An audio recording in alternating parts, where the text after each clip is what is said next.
Hay fines de semana que, pasan sin más, pero luego hay otros que, casi sin buscarlo, te dejan con una idea rondando la cabeza.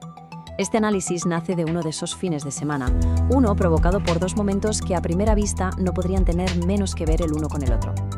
Suena a pregunta con trampa, ¿verdad? Por un lado, una situación geopolítica real y por el otro, una fantasía de ciencia ficción.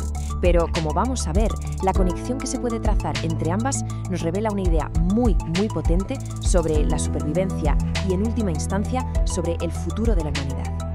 Vamos a empezar por el primer evento, una reunión que, según se informó, fue bastante tensa. Ocurrió entre el entonces presidente de Ucrania, Zelensky, y figuras políticas de Estados Unidos como J.D. Vance y Donald Trump. Sin meternos en los detalles del conflicto, el autor del material que analizamos saca de ahí una observación que es clave. El punto de partida es algo con lo que casi todo el mundo estaría de acuerdo. La paz es mucho mejor que la guerra. La guerra destruye, la guerra no construye nada. Pero, y aquí está el matiz, el autor señala que desear la paz no basta para tenerla. La paz, desde esta perspectiva, no se aguanta solo con buenas intenciones, sino con la capacidad real de defenderla. Esta frase es antiquísima, es una máxima latina, pero el autor la ve plenamente vigente hoy en día. La idea es sencilla. La fortaleza es un elemento disuasorio. Un país o una civilización que proyecta una imagen de fuerza tiene muchas menos papeletas de ser atacado. La debilidad, por el contrario, puede interpretarse como una invitación al conflicto. Y en el análisis se ilustra este principio con un contraste muy claro. Por un lado, tenemos la situación de Ucrania en aquel momento, que demostraba ser incapaz de defenderse por sí misma, lo que la hacía vulnerable. Y por otro, se pone el ejemplo de Polonia, un país cuya fortaleza económica e industrial actúa como un escudo. ¿Por qué? Porque esa potencia financia un ejército moderno y además crea una red de interdependencia que hace que un ataque sea mucho más caro para el agresor. O sea que la lección aquí es que la verdadera defensa no es solo tener tanques y misiles, sino que también es económica, tecnológica y social. Vale, y ahora hacemos un cambio de tercio radical. Dejamos la geopolítica y nos vamos al segundo evento de ese fin de semana del autor, la ciencia ficción. Puede parecer un salto al vacío, pero hay que seguir el hilo porque es justo aquí donde la idea que estamos explorando empieza a coger una dimensión completamente nueva. La trama de la película es muy reveladora para lo que estamos hablando. Después de sobrevivir de milagro a una invasión, la humanidad hace algo increíble, se une. Usa la tecnología del enemigo para dar un salto evolutivo brutal, con bases en la Luna, cazas espaciales. Vamos, que nos las prometíamos muy felices. Parecíamos invencibles. Pero claro, el universo es muy grande y está lleno de sorpresas. Y este es el giro, el punto crucial. Cuando los alienígenas vuelven, lo hacen con una nave nodriza que es literalmente del tamaño de un continente, capaz de arrancar ciudades enteras de la Tierra.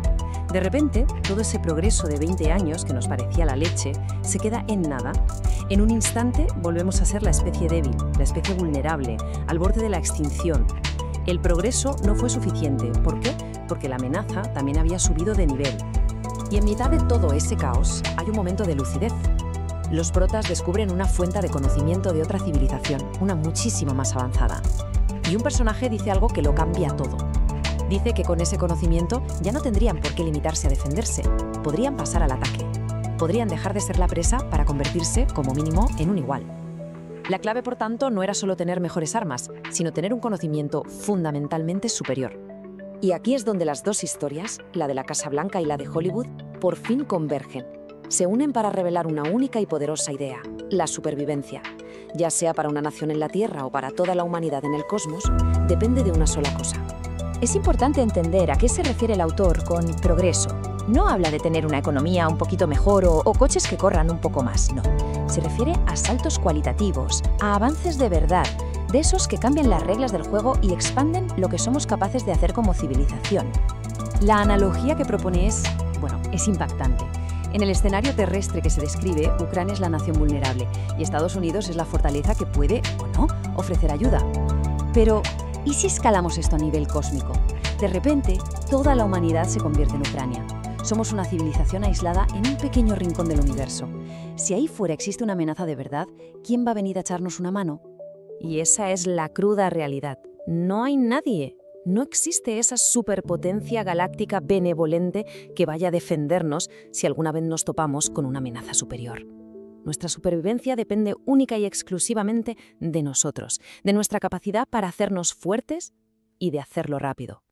Y esto nos lleva directamente a la conclusión del autor, una conclusión que transforma una reflexión de fin de semana en algo que se parece mucho a una llamada a la acción a escala planetaria. Si la supervivencia depende del progreso, la pregunta es, ¿estamos realmente centrados en progresar? Pues según este análisis, la respuesta es un no rotundo. La inmensa mayoría del esfuerzo humano, del trabajo y del talento se dedica a tareas que no contribuyen a ese avance fundamental del que hablamos. Solo una porción minúscula de nuestra energía como especie se invierte en expandir las fronteras de la ciencia y la tecnología, que es precisamente lo único que podría garantizar nuestra supervivencia a largo plazo. Así que el mensaje final es muy contundente.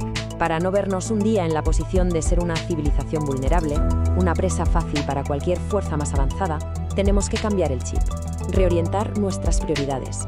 El progreso ya no es un lujo, no es algo que simplemente pasa, se convierte en una necesidad existencial, en una carrera contrarreloj. Y lo peor es que ni siquiera sabemos si alguien ya ha puesto en marcha el cronómetro. Y con esta pregunta del autor, la reflexión final queda en el aire. Porque al final, esto no va solo de política o de películas.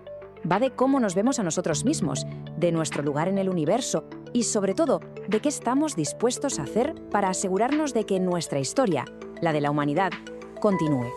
Ahí queda eso.